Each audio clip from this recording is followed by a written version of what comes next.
10, 9, 8, 7, 6, 5, 4, 3, 2, 1, 0.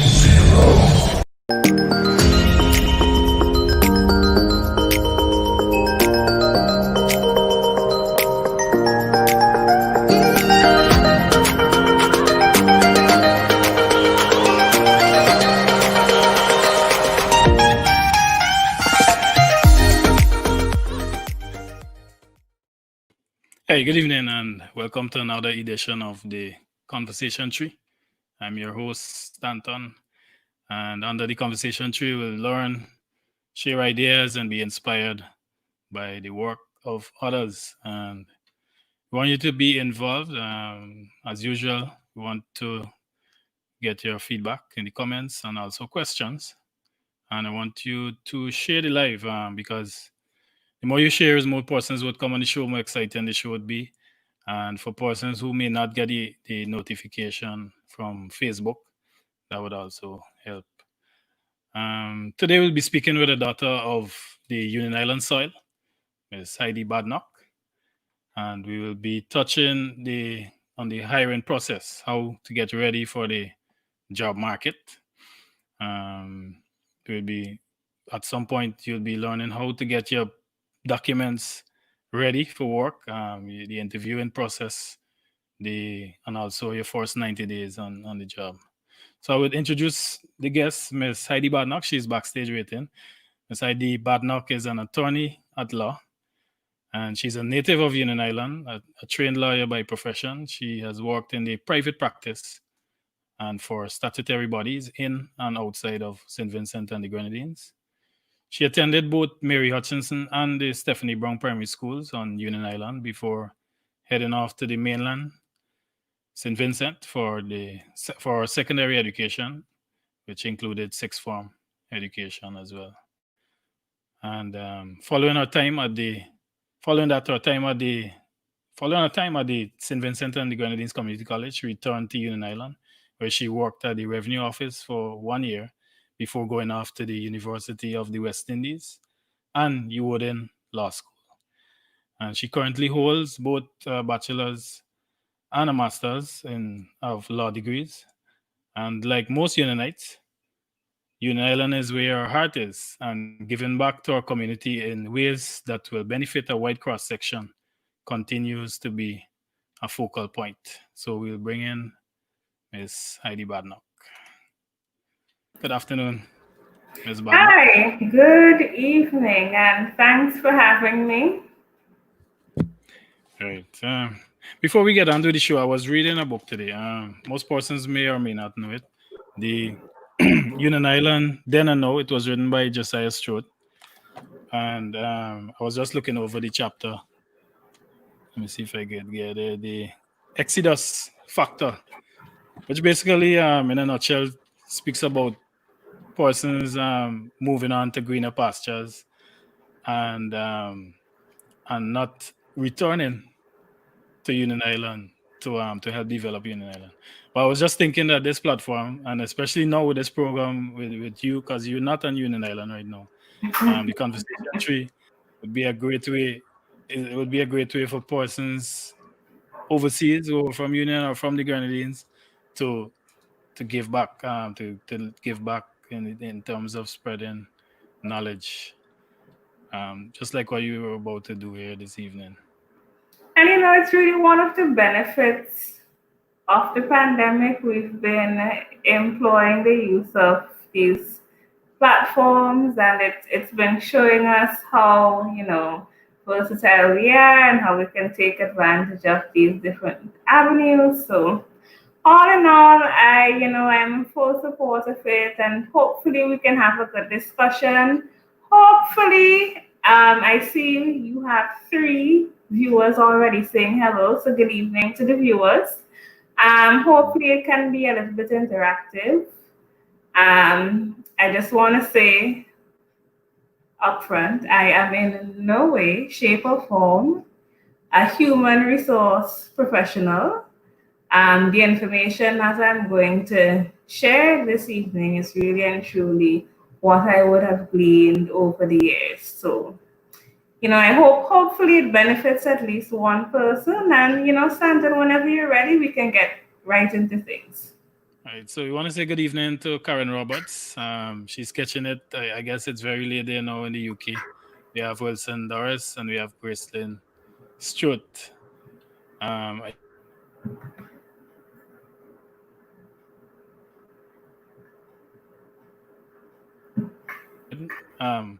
and also persons who are now leaving school and entering the job market.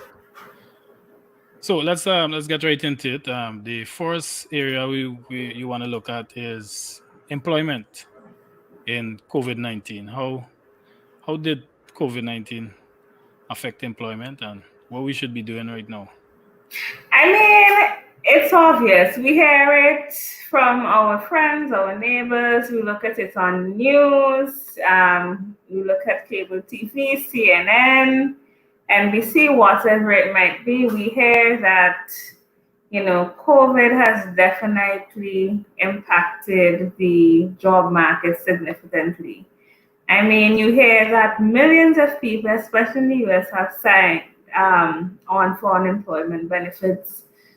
Locally in St. Vincent and the Grenadines, we hear that, a couple thousand persons have attempted to take advantage of the NIS employment benefits that are being offered. We hear the state offering grants to persons who would have been affected from taxi drivers, bus drivers, market vendors, you name it.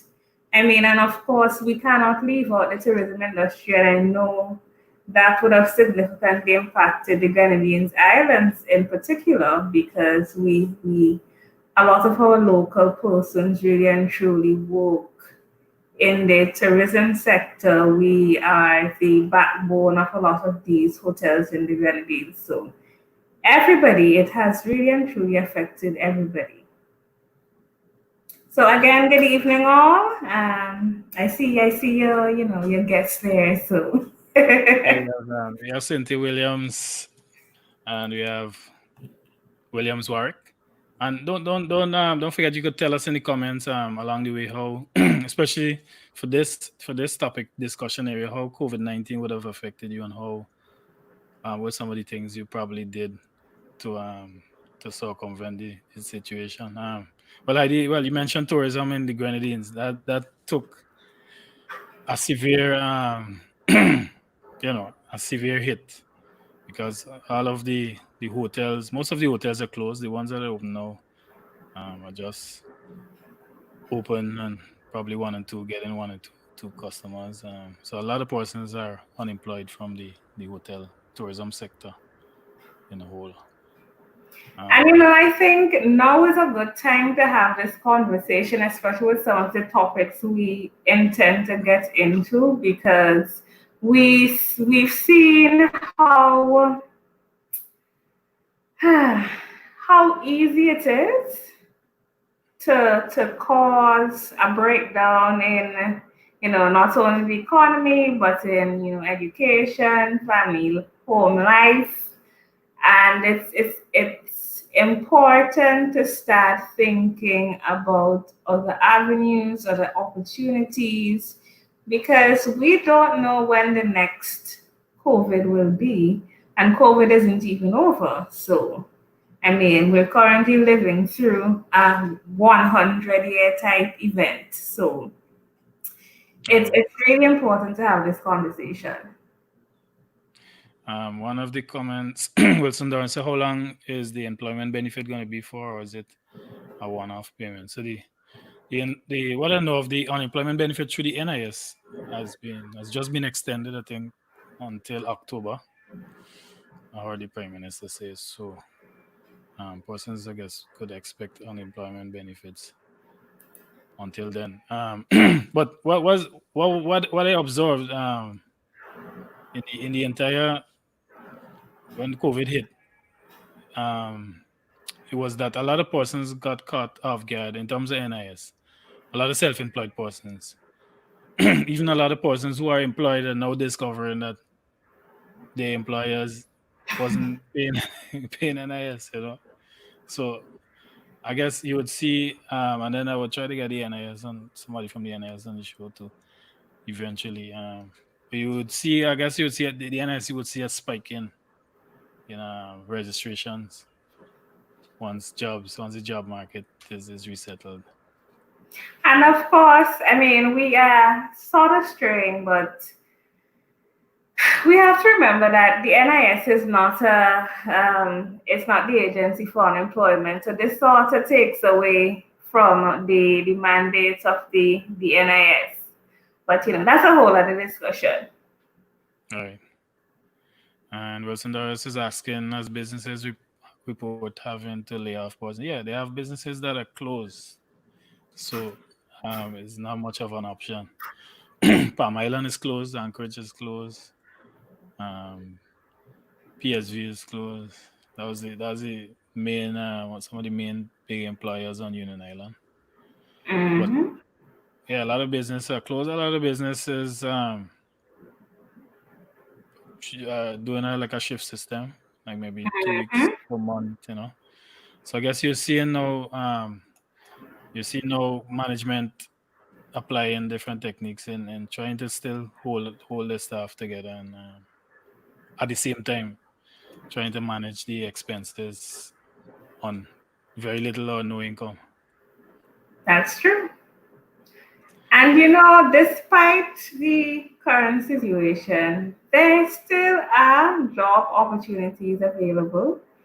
I mean, I have, let's say, officially been in the job market for the past 7 years, and over that time, I have probably sent out over 50 job applications. I mean, when I just left law school, I sent out a bunch in St. Vincent, "Oh, I'm through school, I'm now a lawyer, hire me, please, please, please."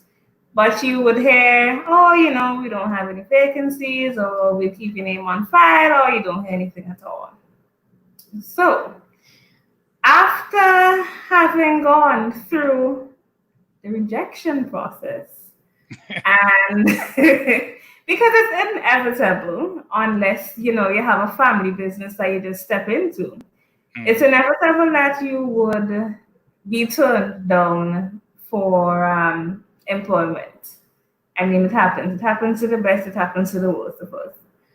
But I think over the past couple of years, I've sort of figured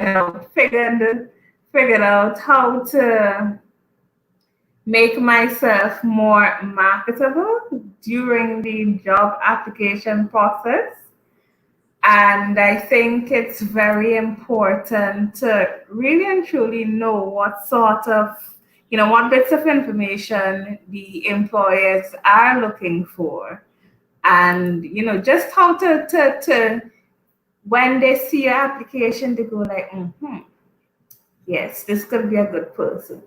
And that is the first stage, passing the application process, because a lot of employers tend to want to do an interview. But once you get past that first stage, I think things become a little bit more easy.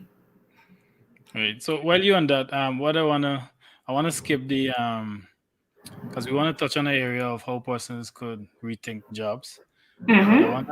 wanna skip that and go to the application process. Right. How do and I saw a question coming here. I'm gonna put it on the screen. So what tips can you offer for youth looking to get into another job? Well, this comment we would touch on that a little later. But so how could persons get ready? So you're just leaving school, and this also applies to persons who are already working. For persons who are already working, they could do stuff to make themselves more marketable, make their CVs and resumes more more solid. How Mm-hmm. how how was the process for somebody now leaving school in terms of getting the documentation? What sort of documentation they would need I to? mean, generally, you would need a cover letter. The cover letter basically states, it introduces you to the potential employer. It says what you have to offer. and you basically ask them to consider you. Along with your cover letter, you should send a resume or a curriculum vitae, CV for short.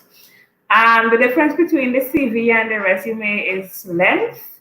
I've noticed generally in the past couple of years, most employers tend to move away from requiring a CV type document. Despite requesting a CV, they want a resume.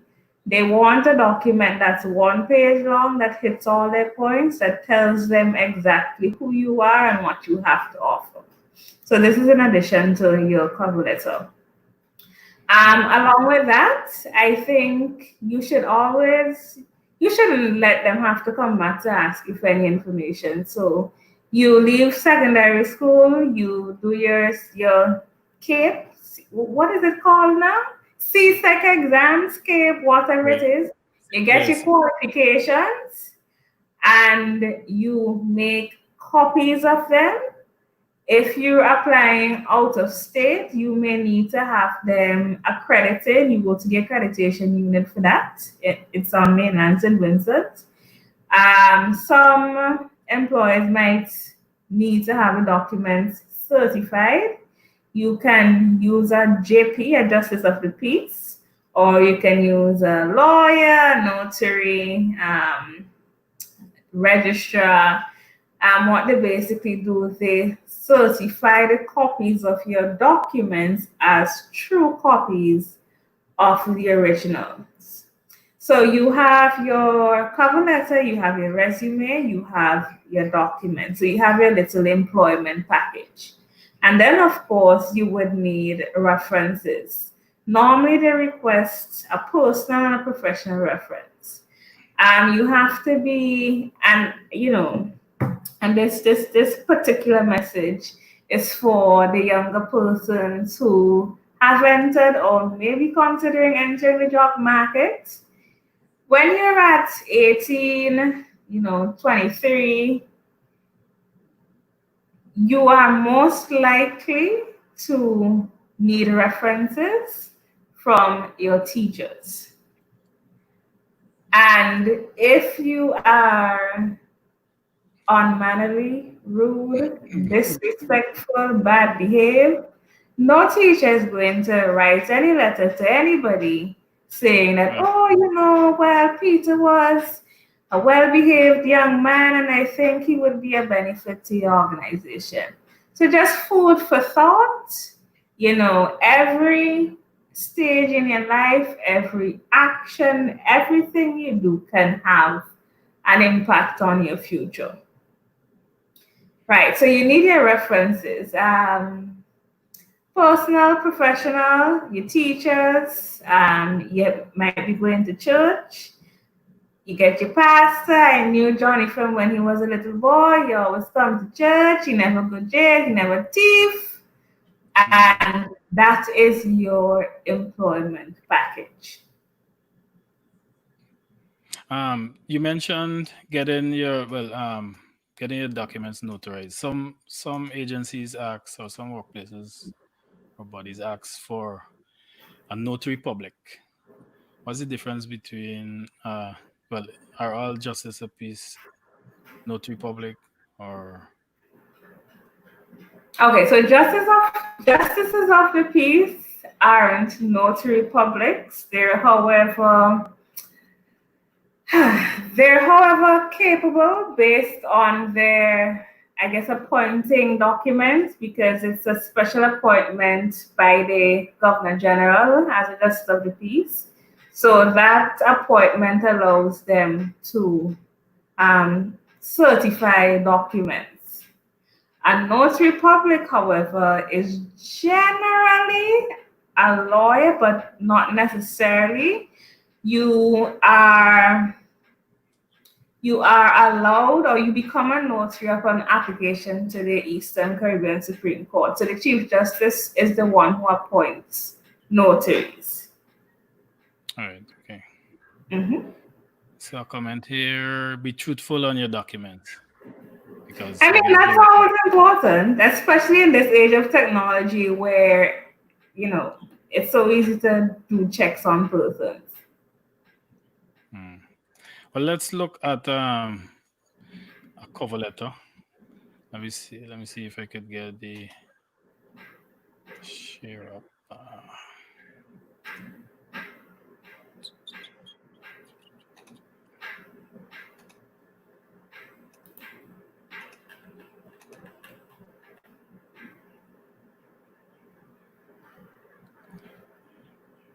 Right. So we have typical cover letter here. You want to go through?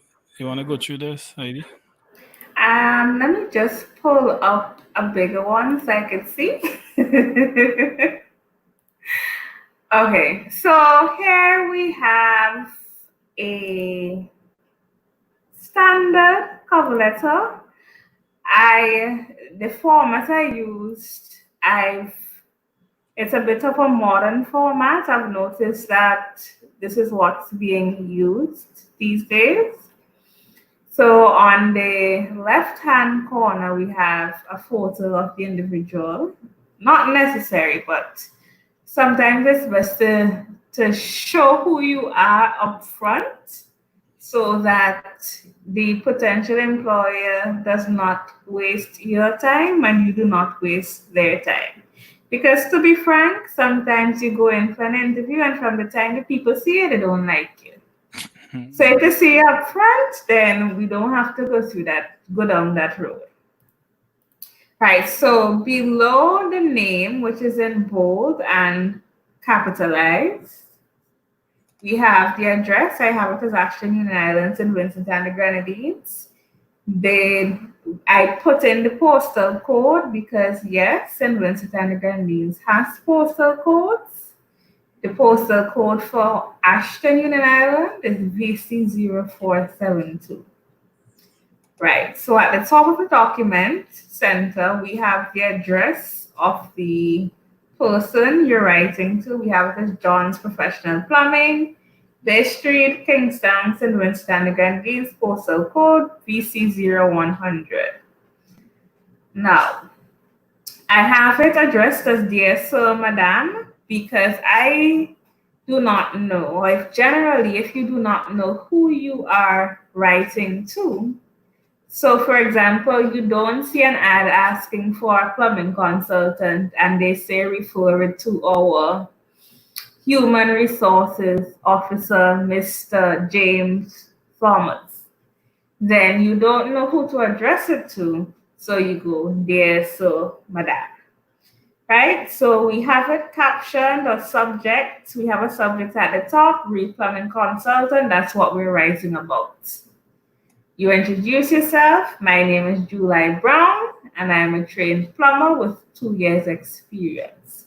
So from the get-go, you say who you are and what your qualifications are. Then the next paragraph, we go into a bit more detail. I am currently self-employed. However, I wish to retain more consistent employment, and I believe that the organization will allow me to do this. So you basically say what you currently do, why you are writing. Then you go in the next paragraph, you say what qualities you have that will benefit the organization. I work well with others and I have excellent customer relation skills, and I have been working on demanding projects. So this is how July Brown will be able to benefit John's Professional Plumbing Company. And then you come right out and you say, I believe that my experience and skills will be an asset to your organization and hope to be considered for employment.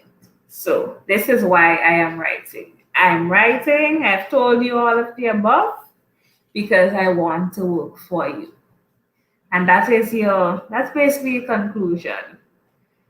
After that, your final line should be, enclosed are details of my qualifications and I can be contacted for an interview at your convenience. Yours sincerely, however you wish to sign. No, yours truly, or what's the word I'm looking for? any informal types of endings, because this is you looking for a job, it's not your friend. Right. And you say sincerely your name, and you put enclosure at the bottom, and you normally list what your enclosures are. Enclosures in this case would be your resume, your references, and your documents. I see you have some comments coming in, so let me just pause there. Yeah, so we have one photo is good, but I suppose it will incur costs to do. Persons may not have that type of funds. I mean, I agree, but we are in a technological age. This format is Microsoft Word's format. You take a photo with your phone, you upload it on you don't even need a computer. You have it on your phone, you have Microsoft Word on your phone, you take your photo and you insert it into the document. To print a colored document, it might run you, I don't know how much it costs to print color.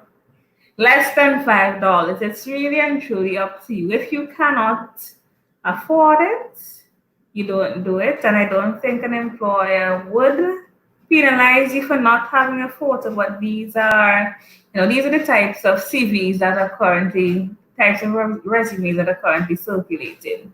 So just to give you a heads up. This is not a standard format. This is not something that you must use. This is just to give you an idea of what's currently being used and what your options may be. All right, so we have a comment from the Myro Community Center. I always think that we should research the business, for example, find out who to address it to, and think it may give employers insight into how interested you are. I agree 100%. And for example, if you see a job, an advertisement for a job that says, please address to the head of finance, you should then say, okay, this is Radio Grenadines Limited. Who is the head of finance for Radio Grenadines Limited? You go, you do your research. Okay, this is Stanton Gomes, and I address it there, Mr. Gomes. So that is an excellent point, and it does show interest in the job. All right. We have a next question, but that is for the other discussion point we will be heading to shortly. What about the interview process in this technological age? Any tips? Right. So we will come back to that comment Mhm. when we're dealing with the interview process. So you want to move on to the Oh, just before we move on, right? Mhm. This is two things. One is a personal pet peeve. I hate to see it, and I know persons who hate to see it too. But when you do these documents, it looks really nice if you justify the format. There's actually a button in Word that has your lines all aligned and Oh, nothing just hanging off. I see the one that right there. So this one is justified. So I will try to unjustify it. Right. So talking about this. Yes, it looks really Right. untidy to me. And maybe it's because of my training, but that's a personal, I don't like it. Another thing, you normally include your contact information, email address. Please, especially for the youths, employers do not want to see somebody asking for a job and their email address is hotsexyshorty69 at hotmail.com. I mean, you have a name, a government name, Hmm. use it to create an email address. It will go a long way. Believe me. Yeah, I think looking at looking at emails is one of the fun things I like to do. The variations.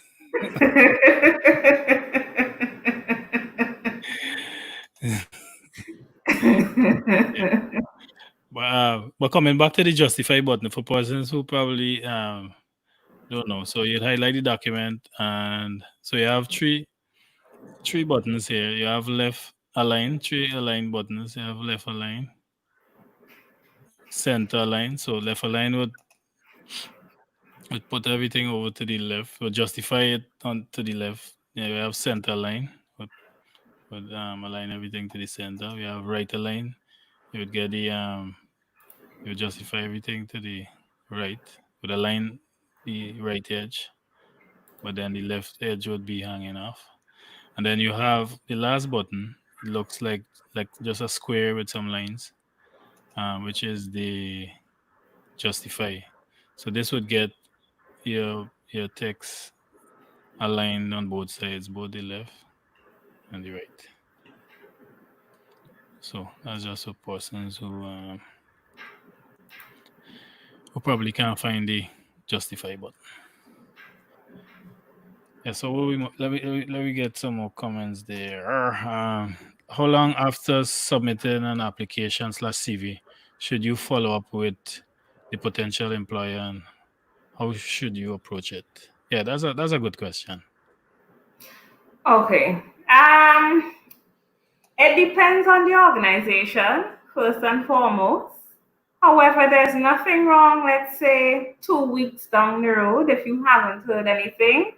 By then, if it was hand delivered, hopefully, or if it was sent via email, they would have had the opportunity to have a look at it. If they have, and you call, you should call. If it's in state, you ask, you say, I have submitted an application. My name is July Brown, and I am following up. They will tell you whether or not they've gotten to it, if you should call back, or if they have no interest in you. If it's out of state and you sent the application via email, just drop a line there. Mrs. James, this is a gentle reminder on the application which was submitted on X date. Looking forward to hearing from you. Regards. If you hear nothing from them, then that is a sign that you should take and act accordingly. If you send an email, and I've had that, you send an email and no response, then that's it. They have no interest in you. Keep looking. That's the rejection phase. That's the rejection phase. And it's important not to be phased by the rejection phase. Yeah. But coming back to the cover letter, so something that come to mind. Any advice on any particular font style? Right. So for font, when in doubt, go with Times New Roman. Size 12, probably 1.5 line spacing. That's pretty standard. But generally, a font should be legible, no Vivaldi, no pretty Tempest font. Right. Make it as simple as possible, easily understood, no confusion in what you're writing.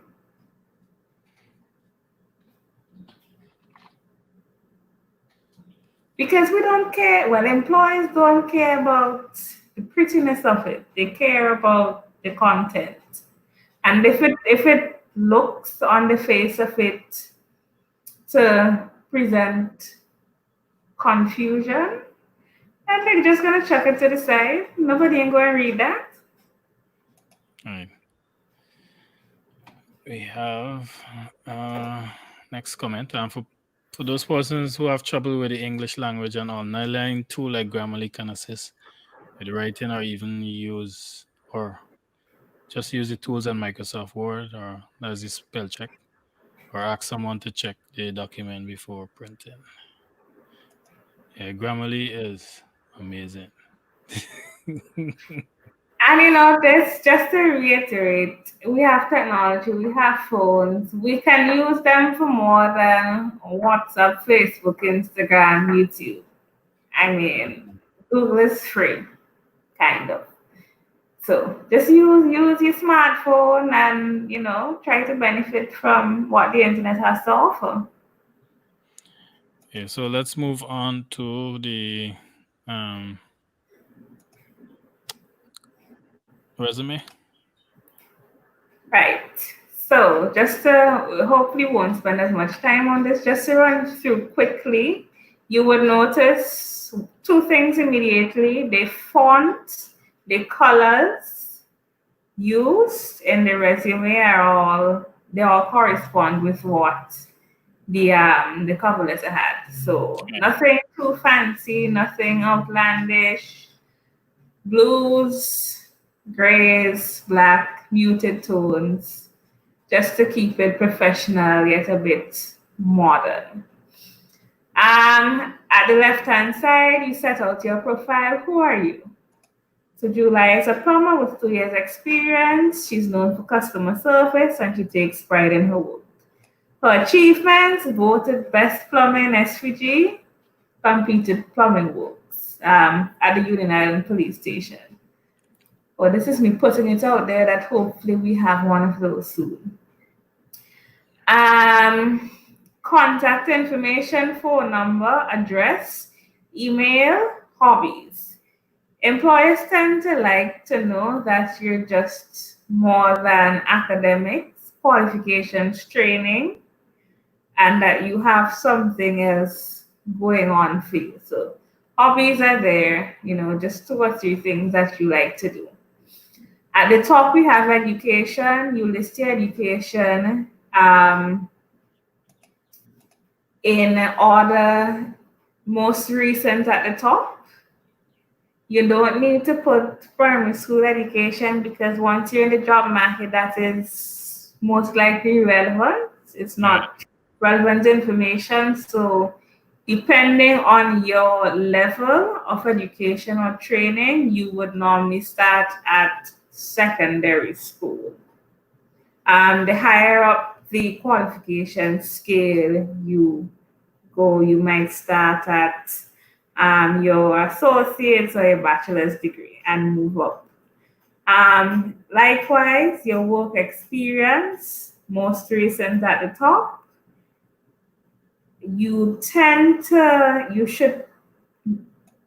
Everything that you've done that's relevant to the job should be included. Try to fill in all the gaps because gaps raise questions. So for example, we have February 2018 to July 2020, worked at J. Brown Plumbing. If we skip the middle box, we would go to July 2015 to March 2016. So we would have a 2-year gap between March 2016 and February 2018. An employer would say, so what you did between those 2 years?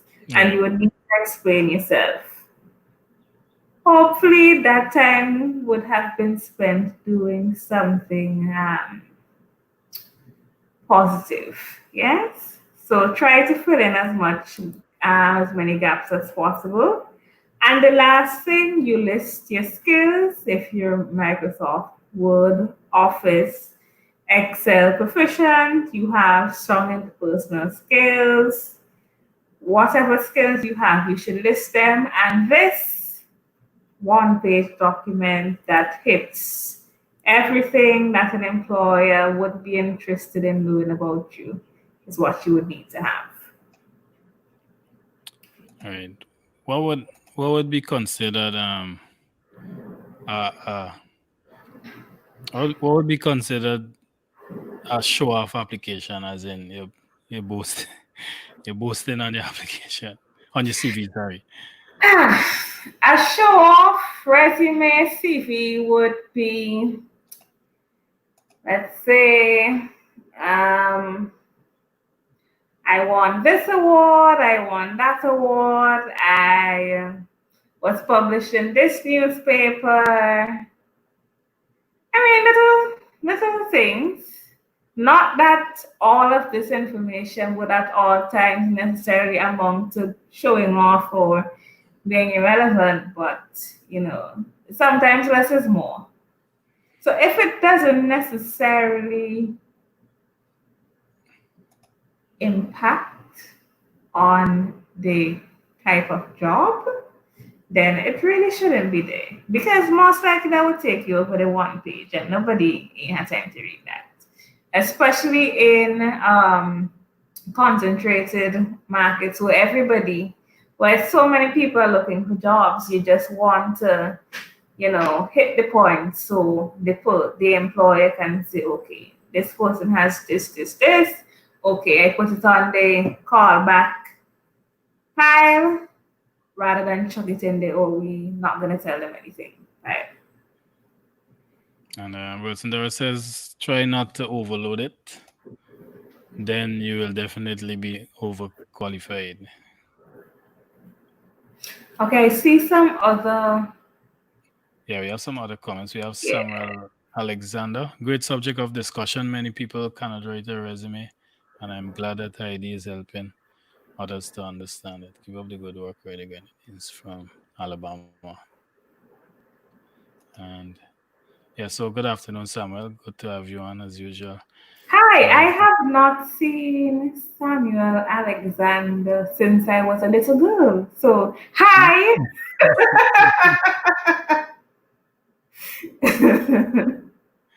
Yeah, this is good. You probably should come on the live and say hi to everybody else. Samuel, if you want to join the live, you could do so. If you have some information on the hiring process, you could let us know. Ms. Porter says, most jobs tend to ask for experience. This is a bit daunting for recent graduates. Any advice on how to gain an advantage in this area coming out of school? Okay, so that is an excellent question. Two things. One, we all know at some point in our lives, unless we have a family business to fall into after at minimum secondary school, we know that we have to go to the job market. So for younger persons, you might want to, and this probably would take us into another area of discussion, but we're running. So you might want to either develop additional skills outside of just what they teach you in school, or you look into summer hirings, because I know, like for me, when I was at UE, anytime I came home, I would go to a law firm to work for the summer because I knew that was important. Not having any, well, finishing school and not necessarily having any practical experience. So, those are two options that can be considered. Because it's easier to get in, I guess, as a student, to get some stuff for your resume and also some experience into some of the forms, as opposed to after you finish school. Because after you finish school, yeah, after you finish school, you can't say you want to go on a summer program because you finish school. Okay, so the questions are coming, and thank you guys for participating. I love it. So Stanton, maybe we could just jump into the other section because I noticed a lot of the questions are sort of leading towards that Interviews, conversation. yeah. But before we go on this, two things that I want you to probably clear up. What about volunteering? How does, because we have a lot of NGOs, especially in the Grenadines, Right. and probably other non-profits from wherever you're living. Mm-hmm. How does volunteering play a role? Does volunteering play a role? Definitely, yes. Although this this very basic example does not include volunteerism. It's very important. It shows that, you know, you recognize your civic responsibilities, you care about others, you have that. It adds to your character. That's what I should say. It shows the dimension. It shows that you're more than just looking for a job. You have these other things going on in your life. So that can be an asset and should be included. Right. So we'll move on to the interviewing process. I have one question here. Can you touch on some do's and don'ts to keep in mind when you're being interviewed in person or virtually? So let's go into the interviewing process, Heidi. Right. So, how do you prepare for an interview? Again, we go back to the internet. I have done interviews via Zoom, via Skype, go to meetings, you know, and I've done interviews in person. You prepare for both interviews the same way, basically.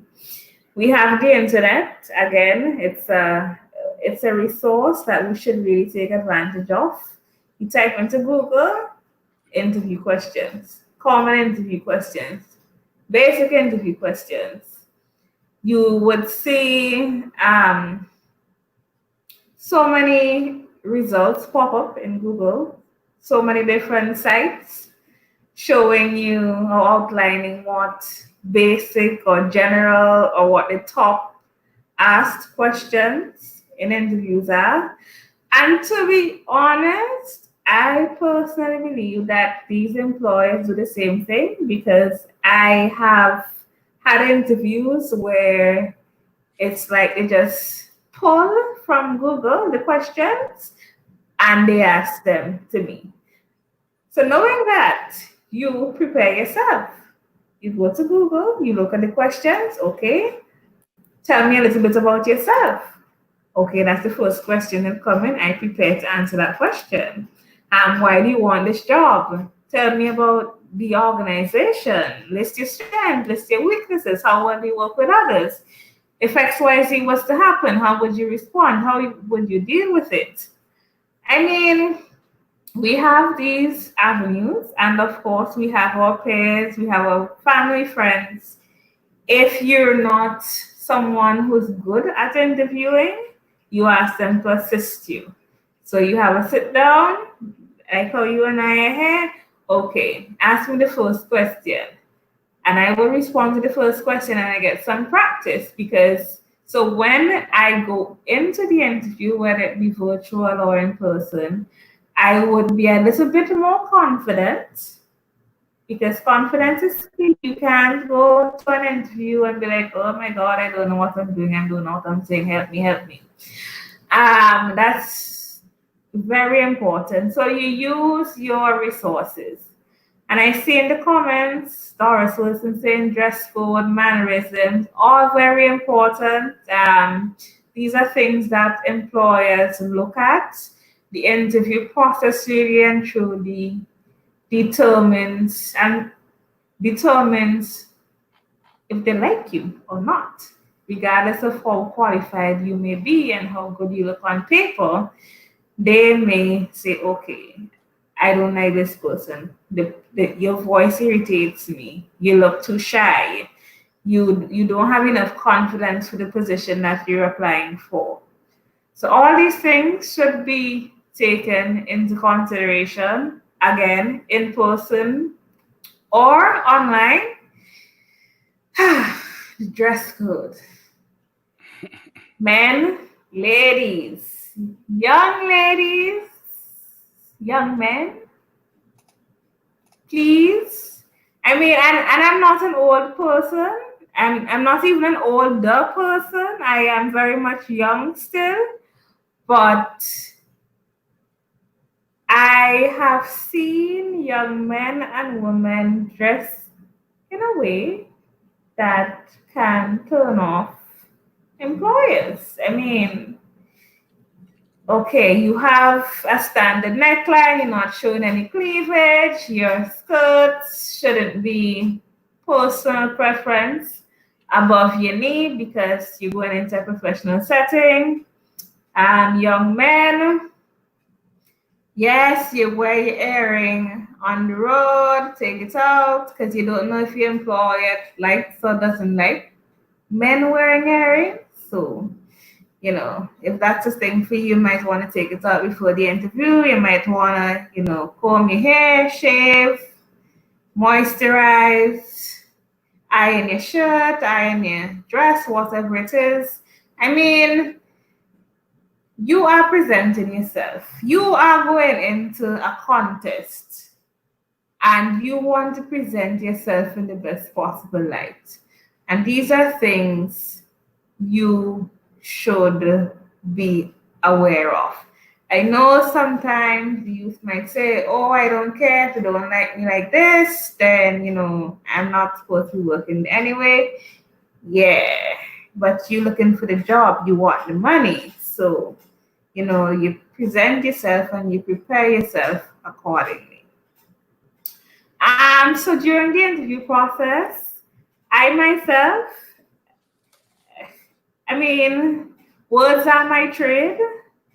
I go to court or present before the court. I talk a lot, but even in an interview process for a person like me, you still get nervous. And that's why it's important to always be prepared beforehand. Yes. So this is where you introduce yourself to your potential employer. And you practice beforehand, you practice with your friend, you practice with your mommy, uncle, whoever it is. And, you hope for the best while exhibiting some degree of personality. Because it's more than just answering all the questions correctly or being confident. You have to show how you would fit in the organization. So that is the interview process in a nutshell. Right, we have a question here. Should one be conscious of any cultural norms when preparing for an interview? Yes, because it of course depends on the potential employer, your location. For example, let's say I am, and this is not to pick on any particular religion. Let's say I am applying to teach at the, Adventist school or something. And I go in with the longest red fingernails and the most jewelry and the tightest top and all those things. Then they might be like, yeah, no. So it's important, you really and truly should research. And I think somebody said that earlier. You should research the place that you're trying to get employed by, because at the end of the day, we spend most of our time at our workplaces, and they should be good fits for us. Right, and as Wilson says, the process starts the moment you walk in the building. Never know who is watching. That's true, and I'm sure we've all heard stories about, people being rude and disrespectful, and then they walk into a building and the person they were rude to, was the person interviewing them. So, yes, from the time you walk in, you might be surprised. Sometimes, the secretary might be asked by the boss, what do you think of this person? And the secretary might say, when she walk in, she just scrubs her face. So that alone would affect your chance at a job. So it's always important to be respectful and kind in whatever you're doing, not just to the boss, but to especially the like Secretary of Staff. What about questions? Because at some point you would get the chance to ask questions, right? What are some of the questions that somebody should ask? Oh, Wow, that's important. You should ask about the culture of the organization, training opportunities, um, benefits in addition to salary, health benefits, maternity, that sort of thing, how they handle particular situations. If it's a watch clock type organization, that is to say, they want you in at 7:55, but if you leave at 4:30, it's a problem. So I know a lot of persons shy away from asking the interviewer questions, but it's important and you really should ask these questions. right. What questions would be deemed like not normal or not acceptable, or is it okay to ask about money? I mean, like how much money you Hello, get. you're not there to work for free. And at the end of the day, and I know, people they always say, oh, you shouldn't ask about money. But we're there for money. The employer knows how much they plan to pay you based on your qualifications. You know how much money you want to work for. Let's have the conversation. Right. But how you would start well, just give us an example. How you would, because I guess it's a kind of you know touchy Yeah, let's area take for it a lot of off. people. How would you start a question like that? Maybe persons in the comments could probably be talking about some of the questions that you might ask the interviewer. You could probably comment on maybe how you would bring up the subject of money. Okay. You might not want to say directly how much do you pay or how much you're offering. You can say, is there a salary scale Right. to which I would be subject? And if they say yes, can you tell me what that scale range may be? Right. And if they tell you, and where would I fall in that range? Right. So you see, that sound kind of nice-ish. It doesn't sound as how much you Because going to pay. you ain't want a case where you already work a month and your first month and then you get your salary slip. That's when you're finding out how much money you're working.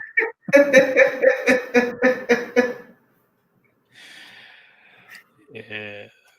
I guess see a comment there. Any advice on how to answer the interview questions? Should you answer promptly and directly? Well, I guess it's Yes and no. Yes, because less is more, but you need to show that the interview process is to show who you are, show your personality, show how you think. So, for example, um, they ask you, so you've been employed with Ready Grenadines for 15 years. Why do you want a new job? And you say, yes, because I want to make more money. No. You need to say yes, but I think it's a good time for me to, you know, explore new opportunities, something along those lines. You are direct, but you are not, what's the word? You're not rough with it. right. You have to soften the edges, but you can't say too much that would put you in trouble. Right. So we have Opportunities for upward mobility as well. Right. So I guess Yes, this is one of the questions you could ask. that is an excellent question. Yeah, because there are some dead end jobs. There are some jobs you'd spend your whole life in the same position. So I guess it's important for you to assess. Mm-hmm. Maybe ask and probably do some research before. Mm-hmm.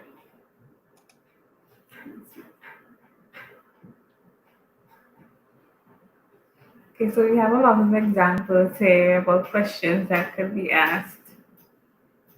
Right. So Wilson says, why was I chosen for the interview? How can you help me in reaching my goals? Yeah, there's some other questions that you could ask the interviewer. And if salary is what you wanted, then good. If not, ask about training and how does salary increases. How does salary increase as your training increase? Mm-hmm. So Natalie Floyd is asking, should you ask about vacation or time off right away? How much was your vacation entitlement? How much days vacation you're entitled to? You know, sometimes you have to read the room. Um, a lot of times HR tells you what the benefits are. So they tell you, this position carries 14 days paid leave per year.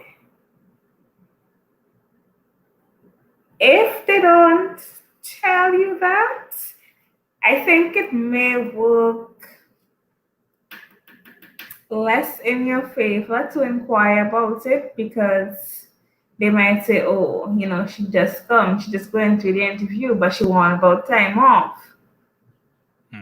Regardless of entitlement, these are the views that are held by employers. So, before you are employed, if they offer you the job, then you can ask about it.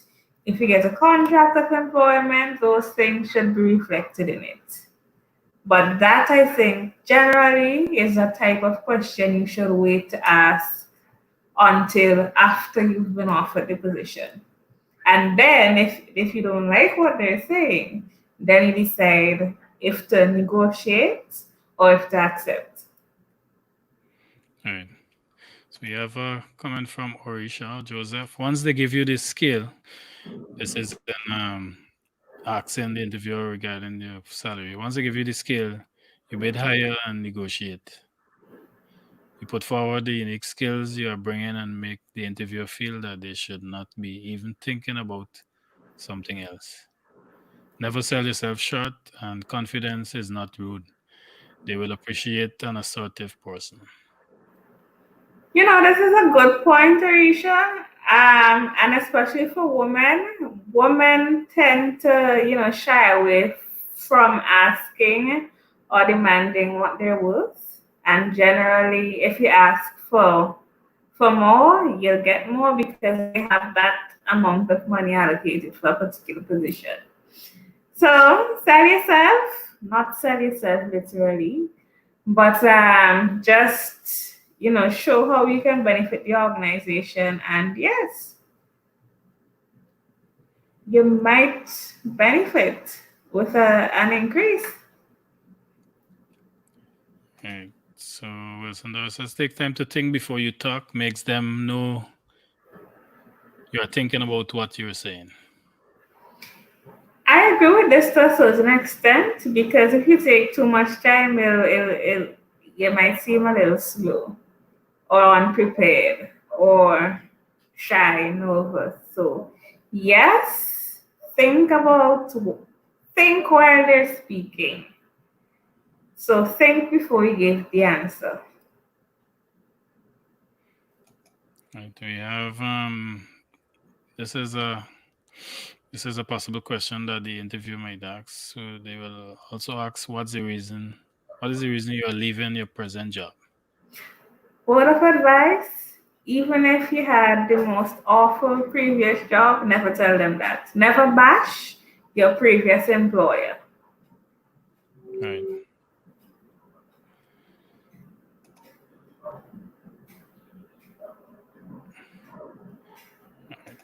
We have it's from coming from Natisha Alexander. It's sometimes difficult for some people to distinguish between confidence and arrogance. And words are softened with a smile. So yes, Natisha, I agree. It's sometimes difficult to distinguish, but sometimes you can add a little smile to it and it might soften the blow or soften the question. Right. So we want to hear from Orisha, maybe because while we're on the interview questions, Orisha probably interviewed a lot of persons over the past couple of years. But we want to hear or from anybody else that might be in a position that where they have to interview persons. What what is maybe one popular question that is being that you normally ask, and what is the response that you're looking for? And maybe ID, you could probably tell us what you think is the most popular question, and what's the response that the interviewer would be looking for. I don't know if this is a popular question, but I think it's an important one. What are your weaknesses? Right.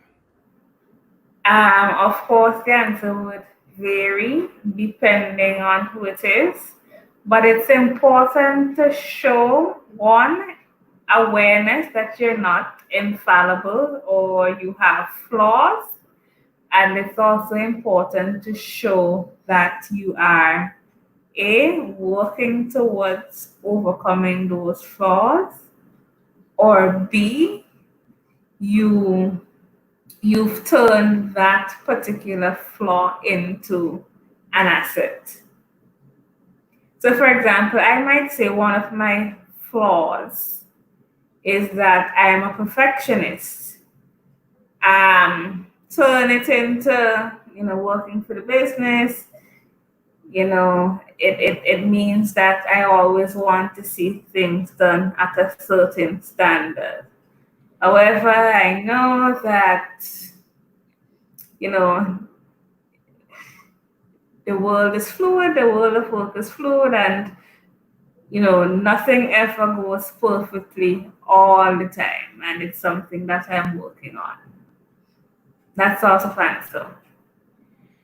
Right. So, right. I So think we should probably go on. I should probably type in. Yeah. And saw a comment here.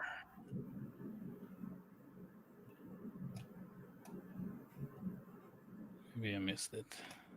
Yeah. So that's it for interviews. For the interview process. Um, what happens after the interview process? Well, you wait, and like with the application phase, you wait, you give them a little time, 2 weeks, 14 days standard. And if you don't hear from them, you drop them a line following up on the interview.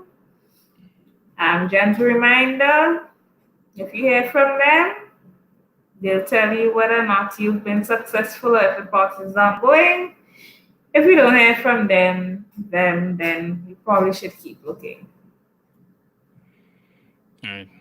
Natisha Alexander says they also love to ask where you see yourself in the next 5 to 10 years. And that's a trick question in my mind because it asks for two things.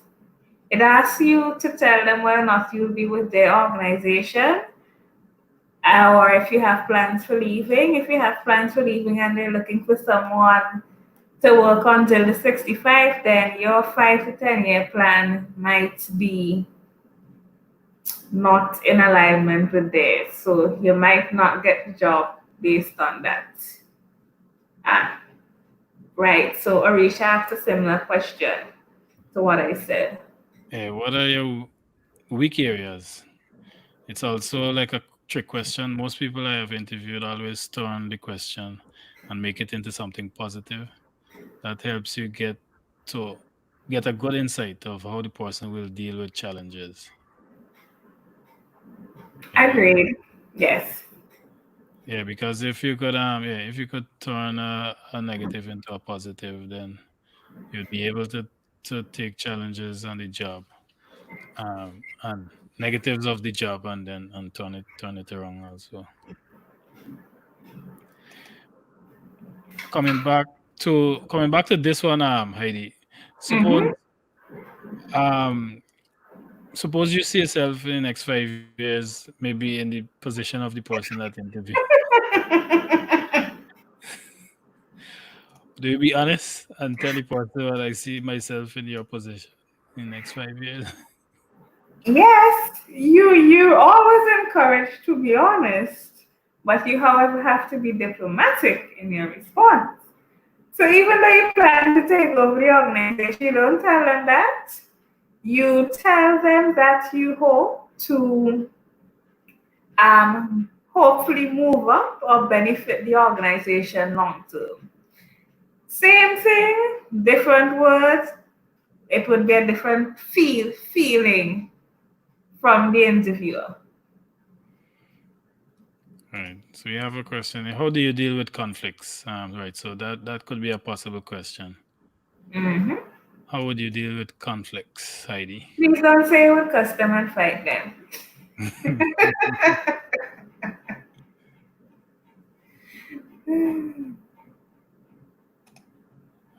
Second question I usually get is, what opportunities are there for promotions and training?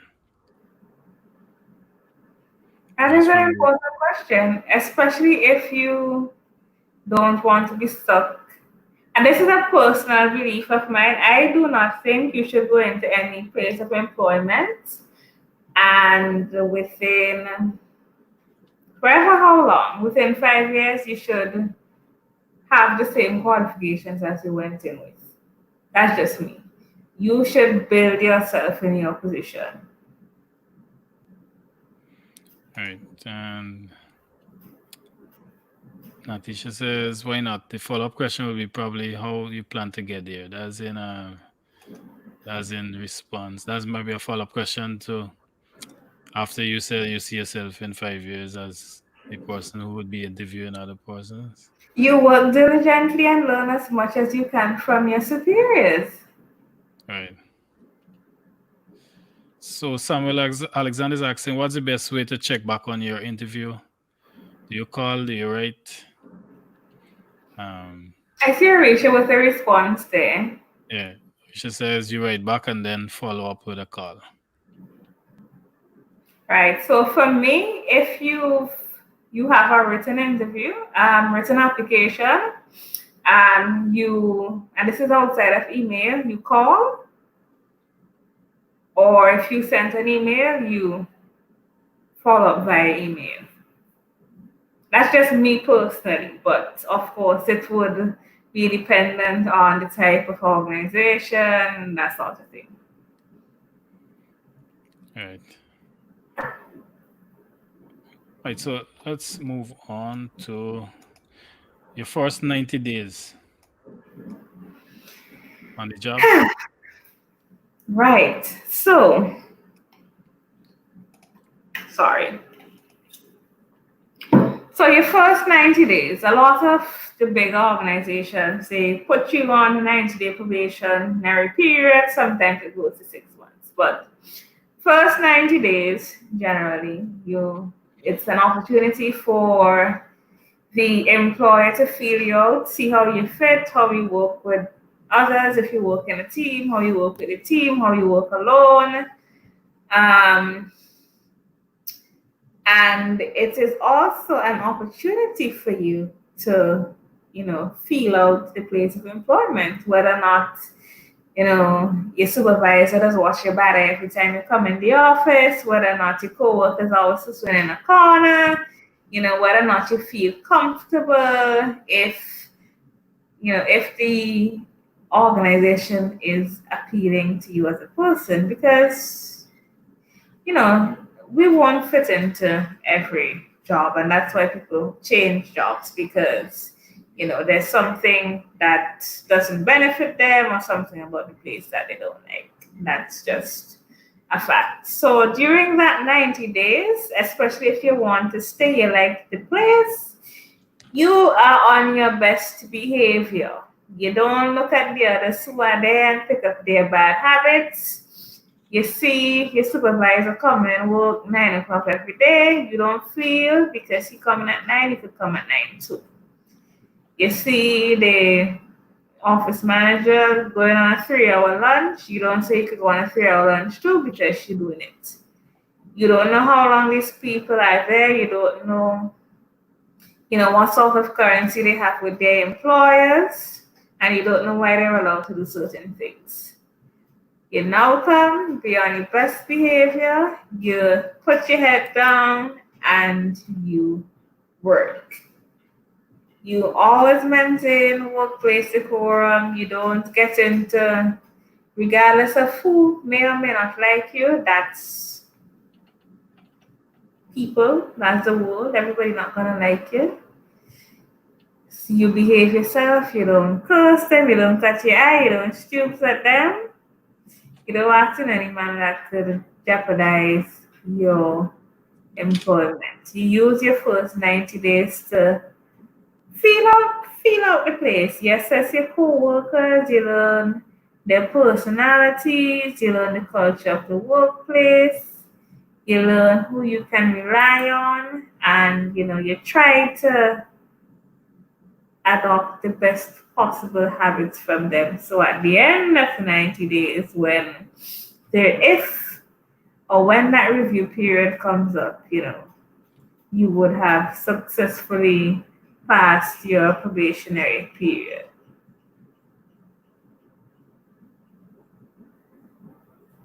Wilson Dara says during this time is the time to prove yourself. You checking them out and they're checking you out. Exactly so. Yeah, you'd probably be checking them to see if this is the right place you want to be. Mm-hmm. And Phelan says try not to be late consistently. Try not to be late, full stop. I mean, I mean, there's times when you would have to be late. So I guess that's way. Yes, there are unforeseen circumstances. Within the 90 days, it should be kept to maybe. But you really and truly should try not to be late. Like for me, in my most recent job, when I had started, I had gotten sick. And I didn't even want to take a sick day because, it's in that period. You don't want to look like if you're slacking off, because regardless of what you may be entitled to as an employee, those are things that are looked at. I mean, they shouldn't, but those are things that are looked at. So, try your best, and hopefully you will get through that period. And Wilson Dara says, be you, hold your lane. Yep. If you're on a probation, probably on a different salary scale, pending permanent employment. Let's say that you get onto permanent employment, but the salary scale is still at the probation scale.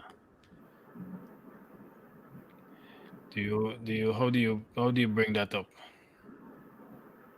Well, you have to be direct, because now if you are telling me that I am a full-time employee and $1,500 was my probationary salary and I'm supposed to be making $2,000 now, then I have to be direct and ask you what's going on here.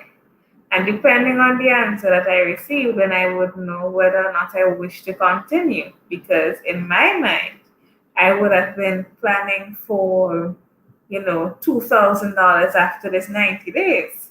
And if I can't live on the $1,500, then I should start searching for another job. Right. Yeah. Same question, Natalie. Do you ask for a salary increase after probation? No, because if you have an employment contract, for example, you know how much you're entitled to for whatever period that would be. And if the time comes for you to renegotiate your contract or your contract comes to an end, then of course you are within rights to ask for an increase. Right.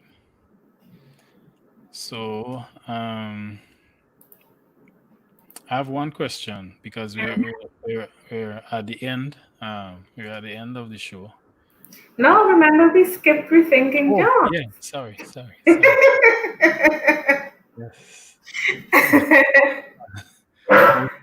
One of the most important discussion point.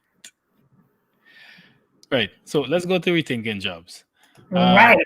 Because this came out from the present situation with COVID-19. Mm-hmm.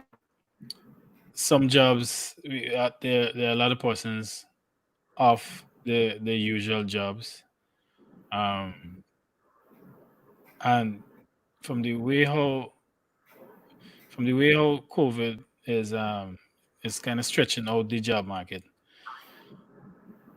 Some companies are reinventing. You're seeing the cruise ships. Some of the cruise ships are being sold.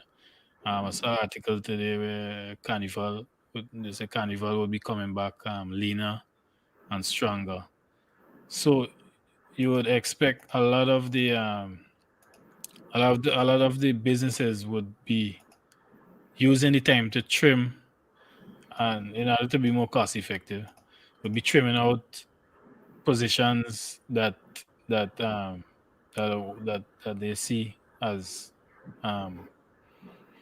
taking up too much of expense, or is not really necessary, because now businesses are getting to see what positions are really necessary versus positions that you know that are necessary. Some stuff that could be online, some stuff that could be outsourced. So you wouldn't find a lot of jobs still existing after COVID. That's just the so how do you go about the process of rethinking your next move? Rethinking what would be your next field of employment. Right. How do you So, re-engineer yourself, basically? right. Now, there are some jobs that, regardless, they won't, you'll always be needed. So, I'll always need a plumber, unless you can plumb for yourself. You'll always need an electrician, you'll always need an IT technician, you'll always need a carpenter, mason, construction workers. I think with this pandemic, we will see a resurgence of skills-based employment.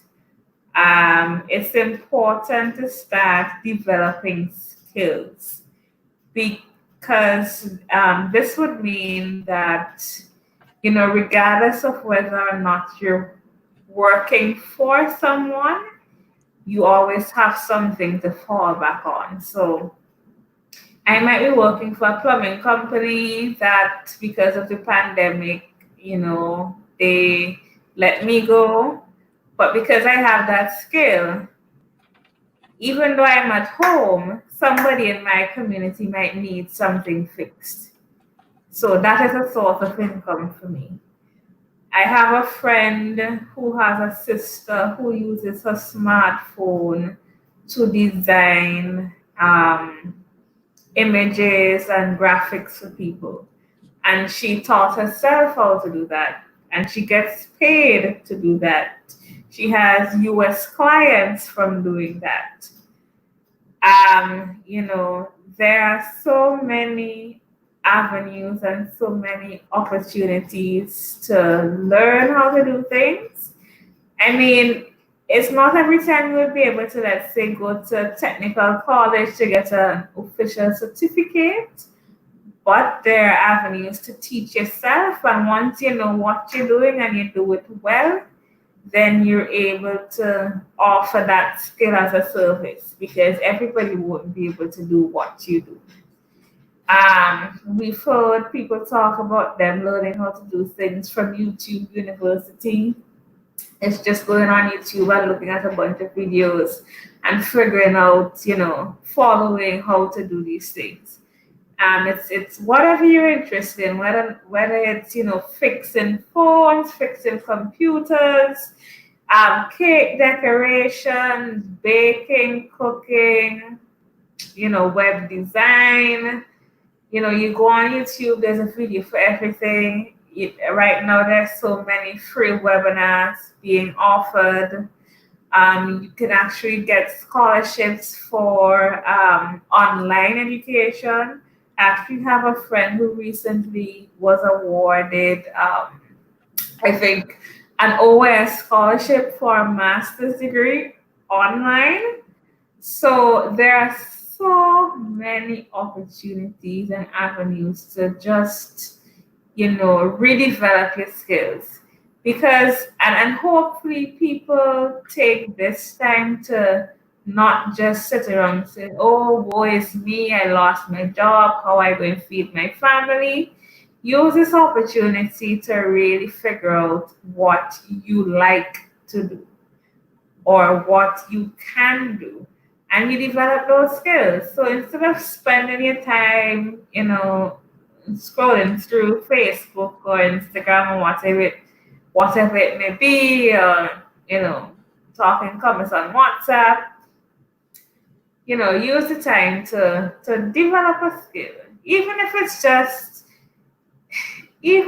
just language skills, because those things benefit you in the long term.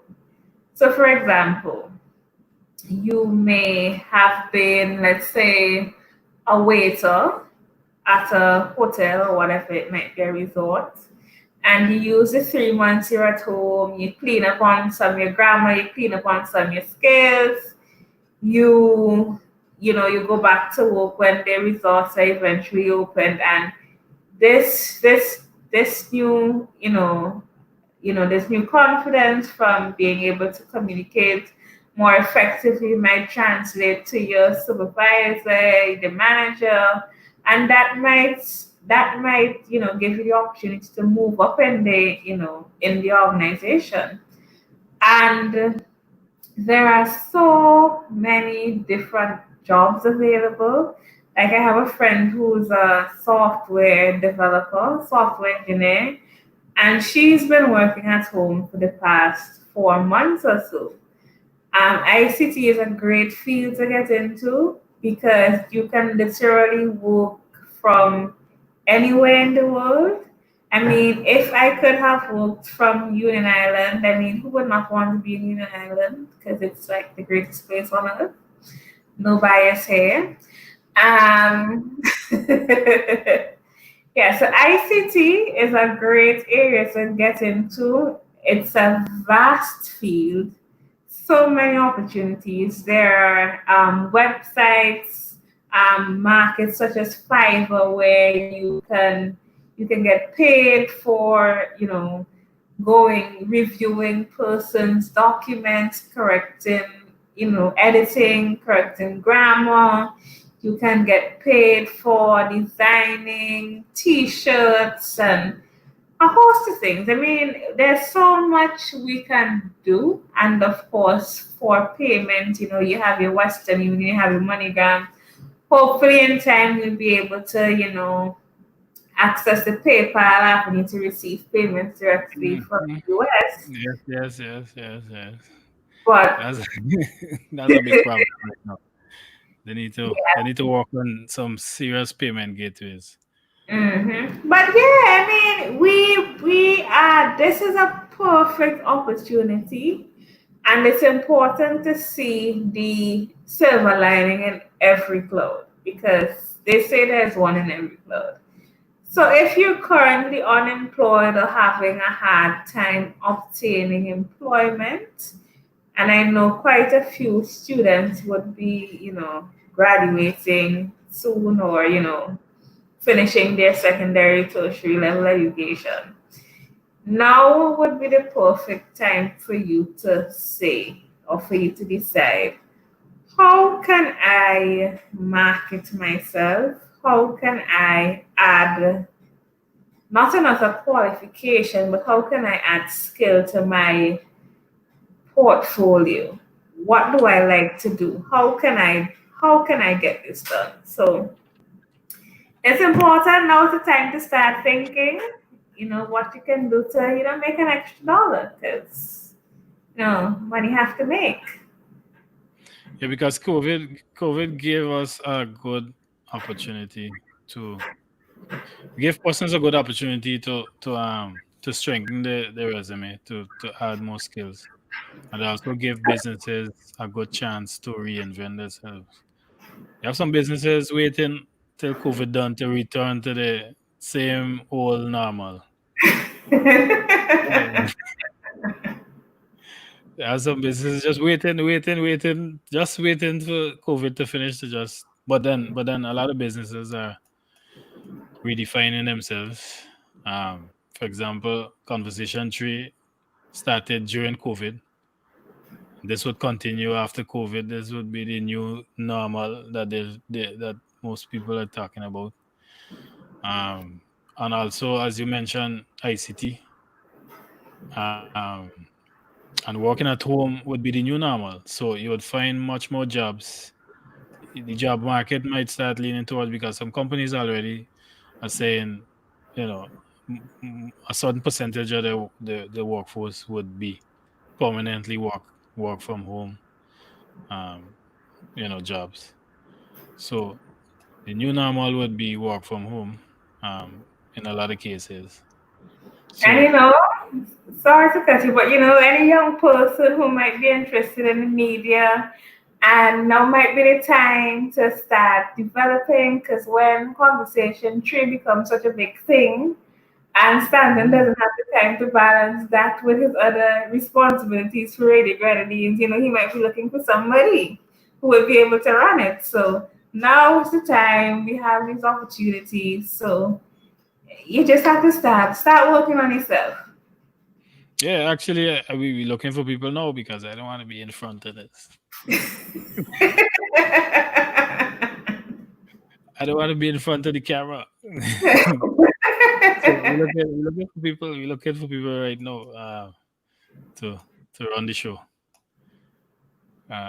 We see what's in there. It says check out the market, see what's lacking, what can be useful, or make something happen for you. Yeah, so now's a good time to, because you could see off the bat food.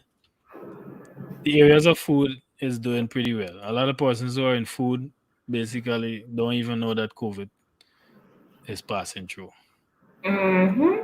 Once you're in certain kind of foods, so it's a good time to check out what's lacking, and check out the businesses that are strong, to prevent any fallout in the future. Working from home calls for discipline. You must have that. Agreed. Right. So let's move to, well, it's almost the end of the show, Heidi. But I have one question for you. But I also have a survey that I want, a quick survey. Just one person to put in the comment. What, because we have a number of series, shows coming up, especially on small business startups and stuff like that. I don't want persons to miss. But I want you to comment on when is a good time for this conversation tree show. Because we're still trying to work out the time. But I know people from the UK would rather earlier time. So between 6, 7, and 8 as the starting time. I want you guys to comment. Just type in, you can just type either 6 or 7 or 8. What time would be a good starting time for you? What time would be a comfortable time for you to start viewing the show? Um, so if persons could just shoot some answers in the comments for me. The question I have for you, Heidi, is, I know maybe the the discussion area of the law might be a different show if you would want to do a show like that. But in terms of the jobs during this process, during the hiring process, and maybe during the 90-day period, what are some of the, or maybe one legal issue that may arise, and how do someone get redress for it? Hmm. Um, Within the first 90 days, legal issue. Proper surrounding. Let's say, for example, like you said, your salary doesn't match up to what was agreed.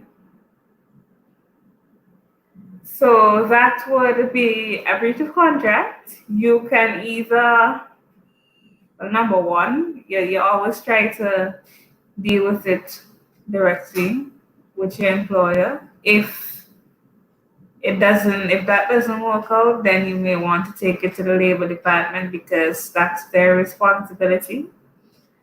Um, if it doesn't go that way and they're of no help, then you may want to get a lawyer. Depending on the amount that you were entitled to, that might be a magisterial matter and you go to the magistrate's court.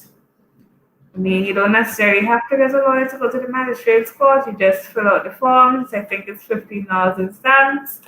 You go and, relate your case and hopefully you're successful.